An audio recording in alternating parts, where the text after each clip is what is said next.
156페이지 17번부터 31강 수업이 시작되겠습니다. 156페이지 17번부터 31강 수업이 시작되겠습니다. 17번 제도 통칙에서 기계 부품의 완성 치수를 의미하는 치수를 우리는 실제 치수로 한다. 여기도 몇 번 나왔습니다. 19번 제도에서 파단선에 대하여 설명한 것 중 옳은 것을 내놨습니다. 파단선은요, 불규칙한 파형 또는 지그재그는, 불규칙한 파형, 지그재그는 가는 실선으로 그립니다. 불규칙한 파형을 쓰거나 지그재그를 하는데, 여기 가는 실선으로 합니다. 이 가는 실선은 크기가 0.1 내지 0.25mm인데 이것을 또는 다른 말로 자유실선이라고 합니다. 요거는 이제 지그재그는 보다는 제가 본 데는 별 문제는 없습니다만은 지그재그를 사용하여 가는 실선으로 그립니다.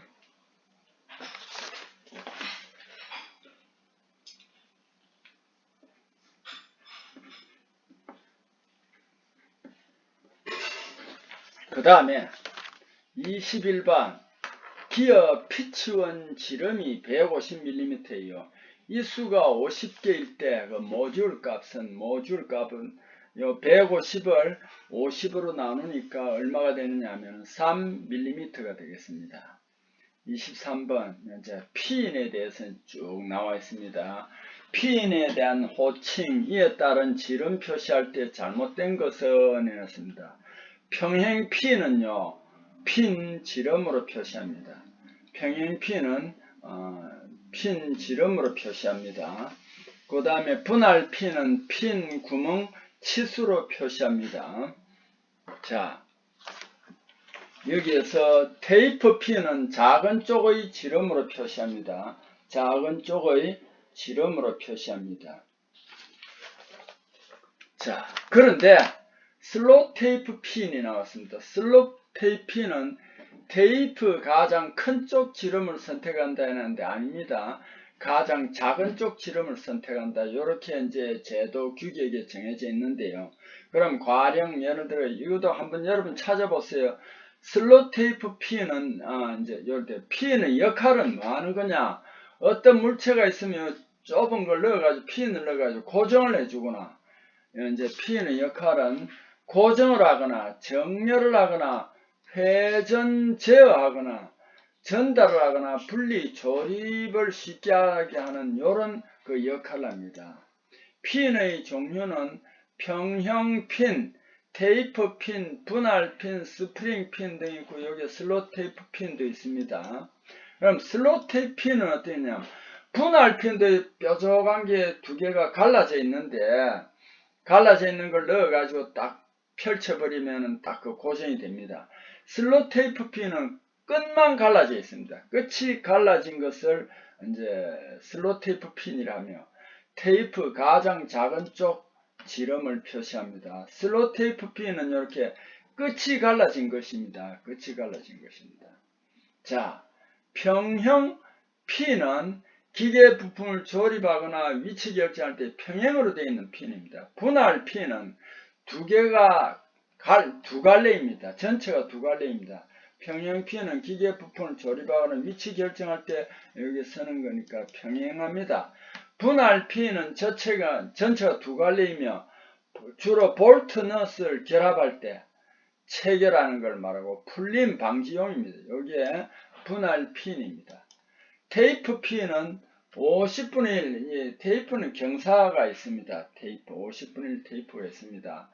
그 다음에 코트라는 게 또 있습니다. 여러분 이런 거 나오면 이제 알아둬요. 코트는 뭐냐 하면 축 방향으로 인장 혹은 압축 작용하는 이 축을 연결하며 분해할 때 사용하는 것이 코트입니다. 코트 테이프 값은 20분의 1입니다. 여기에도 쿼터 테이프 값은 20분의 1이 되겠습니다. 자, 다음 페이지로 넘어가겠습니다. 이 157페이지. 어떤 물체 실물을 보고 프리핸드 손으로 잘을 안 대고 막 그리는 거예요. 어떤 물체 실물을 보고 프리핸드로 그린 도면으로 필요사항을 기입하여 완성한 도면인 것을 우리는 뭐냐면 손으로 직접 그리는 스케치도라고 합니다. 제도에서 가상선을 적용하는 경우가 아닌 것은 이거는 몇 번 나왔기 때문에 이제 여러분이 잘 알 겁니다. 가상선은요, 인접 부분을 참고로 표시할 때 가상선을 사용합니다.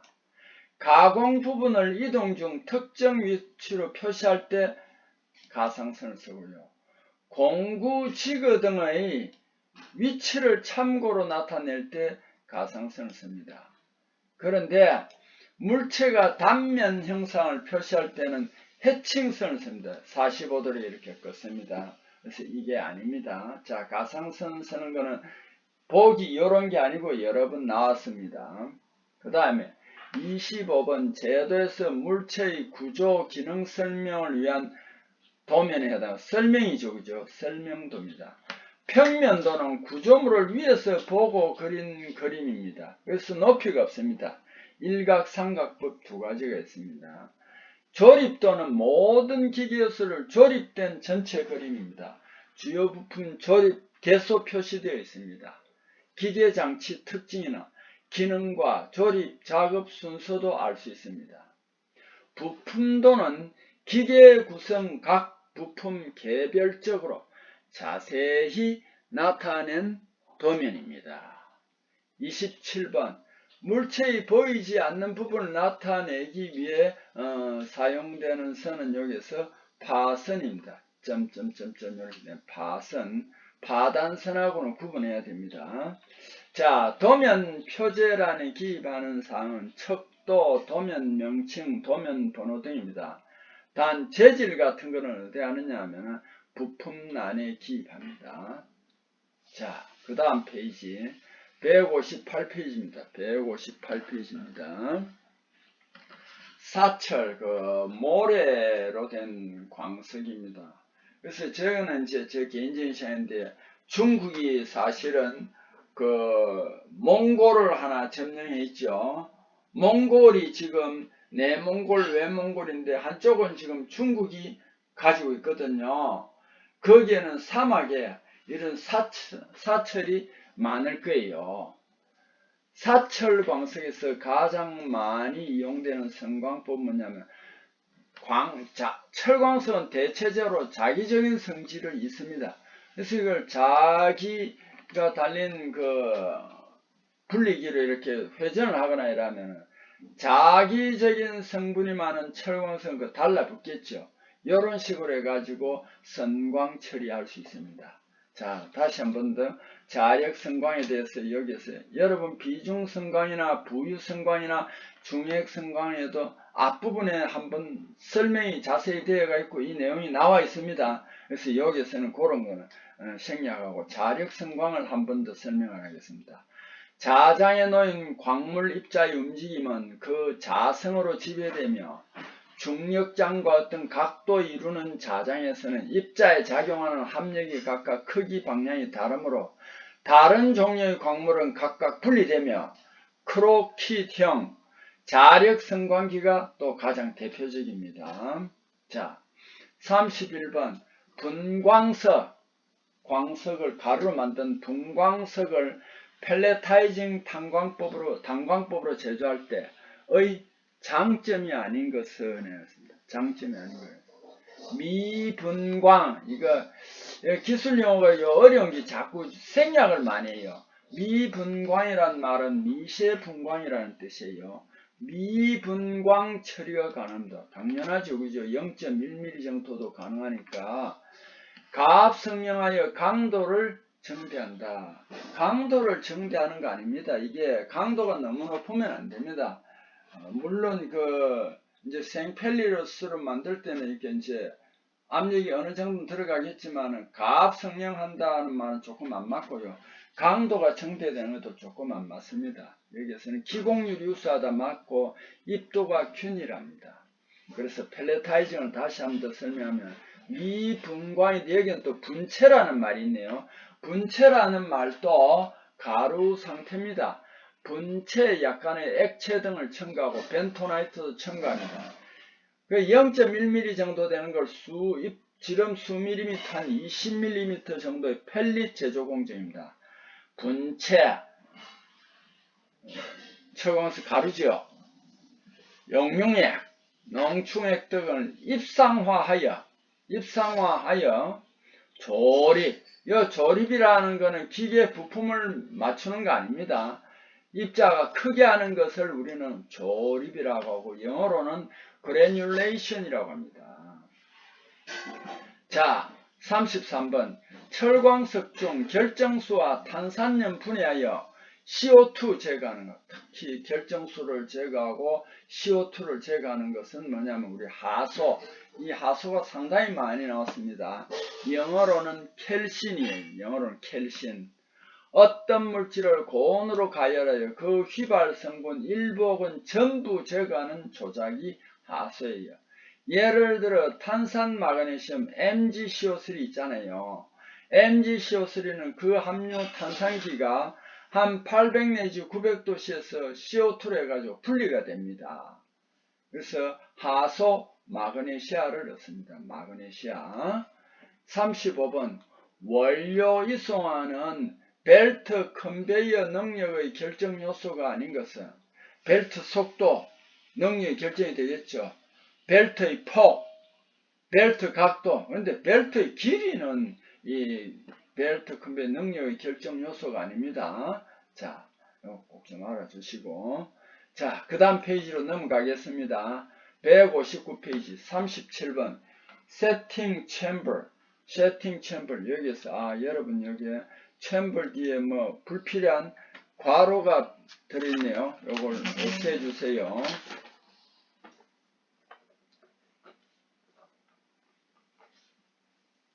챔버 뒤에 괄호를 제거해 주세요.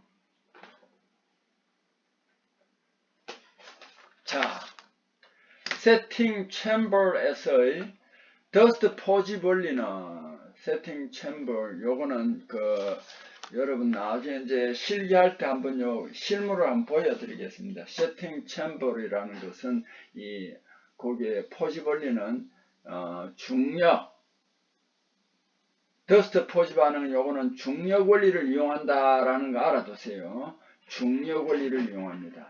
자, 소결 상부광의 입도가 점점 굵어지고 있습니다. 소결 상부광을 어디다 얹혔느냐 하면 그레이트 바에 얹고 그 위에 미쉐철광, 그 다음에 석회서, 그 다음에 약간 코커스 조금 굵은 거, 제일 위에는 미세 코커스를 얹어 미쉐 코커스에 불을 붙입니다. 그럼 그레이트 바가 이렇게 돌아갑니다.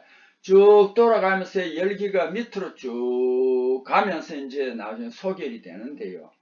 보니까 중간쯤 가다가 보니까 거기에 그레이트 바가 상부광이 뭉쳐가 입도가 점점 굵어지더라. 그럼 요거는 어떻게 해야 되느냐? 그레이트 바를 점검해야 됩니다.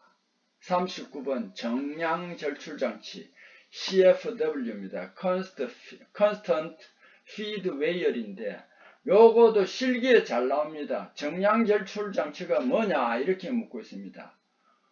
이거는 여러분 요대로만 해도 틀린다고는 안 할 겁니다. CFW 맞습니다. 원료나 연료를 정량 절출하는 장치다.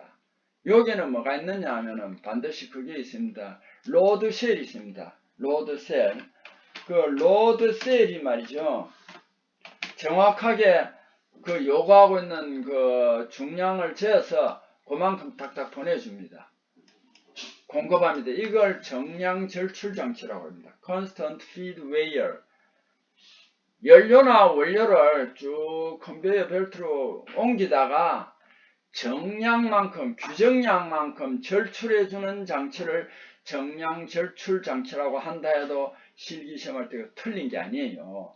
정량 절출 장치로 원료, 연료 절출 상황 체크하는 장치를 우리는 뭐라고 하냐면 드럼 믹스라고 합니다. 드럼 믹스입니다.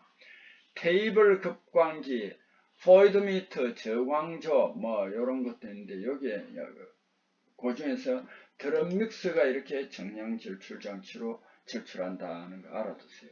그래서 테이블 급광지라는 것은 피들입니다. 저광조라는 것은 광석 저장조입니다. 안자로 광석 저장조 탱크가 되겠죠. 자, 여기에 북락을 여러분 혹시 잊어먹었나요? 또 한 번 더 설명하겠습니다. 슬럼프입니다. 고로 이상 조업으로 장인물이 순간적으로 1m 이상은 하강하는 현상이 팍 무너집니다. 전단면을 따라 퇴적물 집합체가 사면이라고 말하는데 경사면입니다. 경사면 아래로 움직이는 현상을 북락입니다. 다른 거는 몰라도 요것만 알아두세요. 고로 이상 조업입니다. 뭐가 문제가 생겼어요. 장인물이 순간적으로 1m 이상 하강, 요것만 알아두면 되겠습니다. 요런 것도 설명하십시오. 이렇게 했을 때 요런 것만 써놔도 여러분이 틀린 답이 아닙니다. 41번 철광석 소결설비의 혼합기 믹스, 드럼 믹스다 그죠?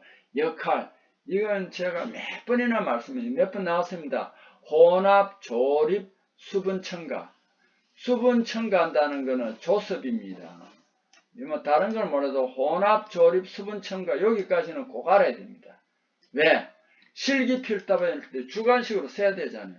수분 첨가한다는 습도를 조절한다 이랬습니다. 여기 한자로 일부러 표시하는데 습도를 조절한다고 되어 있습니다. 혈절이라는 말이 나옵니다. 혈이라는 우리 몸에서는 피잖아요. 그죠?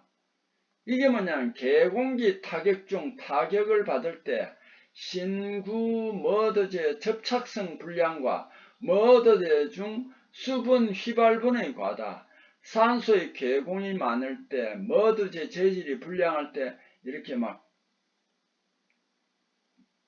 그 구멍을 통해서 출생구를 통해 일정하게 나오는 게 아니라 어느 부분에서 막 팍 솟는 겁니다. 우리 왜 사람이 이제 동물이나 어떤 어느 부분에 상처를 심하게 하면 피가 솟구치는 것처럼 그렇게 됩니다.